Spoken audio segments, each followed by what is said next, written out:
16 जून 2020 इस तारीख़ में हिंदुस्तान की सरज़मीन पर एक ऐसा बड़ा हादसा पेश आया है जो इससे पहले कभी नहीं हुआ। मोहतरम नाज़रीन, अस्सलामु अलैकुम वरहमतुल्लाहि वबरकातुहू। मैं हूँ ग़ुलाम मोहम्मद अशरफ़ी मिसबाही और आप देख रहे हैं अशरफ़ी डिजिटल टीवी। हमेशा इस मुल्क हिंदुस्तान में हिंदू मुसलमान गंगी जमनी तहज़ीब के साथ रहते आ रहे हैं। दोनों मिलजुल कर भाईचारा के साथ रहते हैं।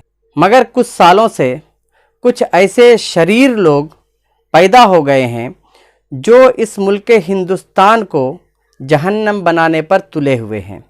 वो ये चाहते हैं कि हमारा मुल्क हिंदुस्तान इस सफ़े हस्ती से मिट जाए, दुनिया से इसका वजूद ख़त्म हो जाए, और इसीलिए वो किसी न किसी बात पर हिंदू मुस्लिम का टॉपिक ज़रूर निकालते हैं और अपनी दुश्मनी की भड़ास, मुसलमानों से अपनी जलन और हसद की भड़ास किसी न किसी तरह से ज़रूर निकालते रहते हैं। 16 जून 2020 को भी ऐसा ही कुछ हुआ।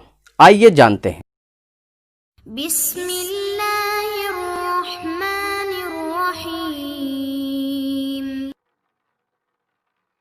Ashrafi digital TV, Islamic tips and solution. होता कुछ यूँ है कि न्यूज़ 18 पर एक डिबेट होता है और उस डिबेट में अमीश देवगन पत्रकार, जो उस डिबेट का एंकर रहता है, वो हज़रत ख्वाजा गरीब नवाज़ रज़ियल्लाहु ताला अन्हु के बारे में कहता है कि वो आक्रांता थे, लुटेरे थे। वो हिंदुस्तान आए और हिंदुस्तान के लोगों का ईमान छीन लिया, ईमान लूट लिया। आप लोग जानते हैं कि सैयदना ख्वाजा गरीब नवाज़ रज़ियल्लाहु ताला अन्हु की बारगाह एक ऐसी बारगाह है जहां हिंदुस्तान के तमाम हिंदू मुसलमान और उसके अलावा दूसरे मुल्कों से भी आने वाले लोग उनके दरबार में आकर अपना माथा टेकते हैं, अपनी अक़ीदत का सर झुकाते हैं। हिंदुस्तान एक सेकुलर मुल्क है और ख्वाजा गरीब नवाज़ के उर्स के मौके पर सबसे पहली चादर जो चढ़ाई जाती है वो हिंदुस्तानी हुकूमत की तरफ से चढ़ाई जाती है। और ये इस बात का सबूत है कि ख्वाजा गरीब नवाज़ की शख्सियत किसी के नज़दीक भी इख्तिलाफ का मसला नहीं है। हर एक ख्वाजा गरीब नवाज़ को अक़ीदत की नज़र से देखते हैं। लेकिन इस अमीश देवगन ने हज़रत ख्वाजा गरीब नवाज़ को लुटेरा कहा, उनको आक्रांता कहा, और इसका मकसद सिर्फ़ और सिर्फ ये है कि हिंदुस्तान के हिंदू और मुसलमान को आपस में लड़ा दिया जाए और अपनी रोटी सेंकी जाए। वो ये चाहते हैं कि हिंदुस्तान में हिंदू मुसलमान के फसादात होते रहें और हमारा डिबेट इसी तरह चलता रहे और हमारे चैनल पर इसी तरह टीआरपी की बाढ़ लगी रहे और टीआरपी छप्पर फाड़ कर हमें मिलता रहे और हमारा चैनल यूं ही दिन दूनी रात चौगुनी तरक्की करता रहे। दूसरा मकसद उनका ये है कि उनके कुछ आका हैं जो उन्हें इस काम की पगार देते हैं, जो उन्हें इस काम को करने के लिए रोटी देते हैं, और अपने आकाओं को खुश करने के लिए भी वो ऐसा करते हैं।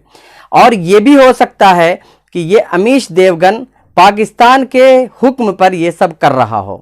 मैंने ये जुमला अमीश देवगन के बारे में इसलिए कहा है कि बहुत से ऐसे लोग जो मालो दौलत के पुजारी होते हैं, उनकी नज़रों में देश की, वतन की कोई हैसियत नहीं होती। उनका पहला और आखिरी मकसद सिर्फ पैसा कमाना होता है। इस अमीश देवगन को भी हो सकता है पाकिस्तान की तरफ से फंड मुहैया किया जाता हो या चीन की तरफ से फंड मुहैया किया गया हो और उसे ये कहा गया हो कि तुम हिंदू मुसलमान करके अंदरूनी खलफशार पैदा कर दो और हम यहाँ बाहर सरहदों पर लड़ेंगे। जैसा कि हम जानते हैं कि अभी हमारे सरहद पर चीन से लड़ते हुए तकरीबन 20 नौजवान हमारे शहीद हो गए, और ये सब बाहरी तौर पर ऐसा हो रहा है और हमारे अंदर एक खाना जंगी की शुरुआत करने की कोशिश की जा रही है। और इस खाना जंगी का नतीजा एक मर्तबा हम भुगत चुके हैं कि हमारा मुल्क कई हिस्सों में बंट चुका है, और अब कुछ लोग ये चाहते हैं कि इसके और टुकड़े कर दिए जाएं और इस मुल्क हिंदुस्तान को टुकड़े टुकड़े में बांट करके इस पर कब्जा किया जाए।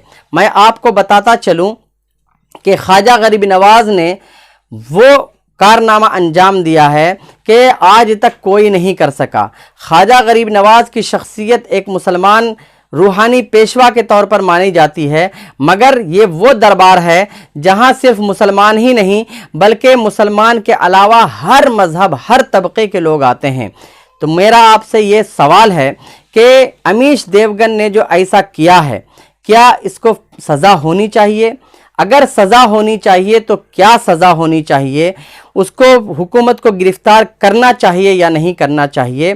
آپ سے یہ سوالات ہیں، آپ اس کا جواب ہمیں کمنٹ باکس میں دیں، اور ساتھ ہی ساتھ اس ویڈیو کو آپ اتنا شیئر کریں کہ ہمارا یہ میسج حکومت وقت تک پہنچ جائے، تاکہ حکومت مسلمانوں کی آواز کو سنے اور اس امیش دیوگن بدبخت کے خلاف ایکشن لے، کیونکہ جب تک اس کے خلاف ایکشن نہیں لیا جائے گا تو ایسے دلال اور ایسے بکاؤ میڈیا اور ایسی گودی میڈیا پیدا ہوتے رہیں گے۔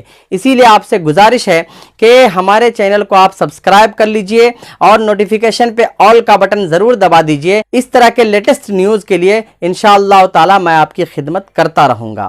السلام علیکم ورحمۃ اللہ وبرکاتہ۔